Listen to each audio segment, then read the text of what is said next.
ఏవైందమ్మా ఈనాడు చినబోయాడే సూర్యుడు కణకణలాడే ఆ కళ్ళు కురిపించాయా కన్నీళ్ళు కనిపించని ఆ మనసు వెన్నని ఎవరికి తెలుసు అంతా తన వాడే అయినా తను ఒంటరివాడే ఏవైందమ్మా ఈనాడు చినబోయాడే సూర్యుడు కణకణలాడే ఆ కళ్ళు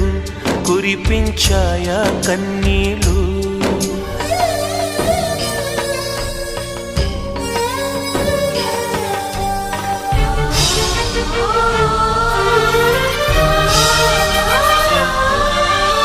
గుడిని దేవుడిని విడదీసే విపరీతం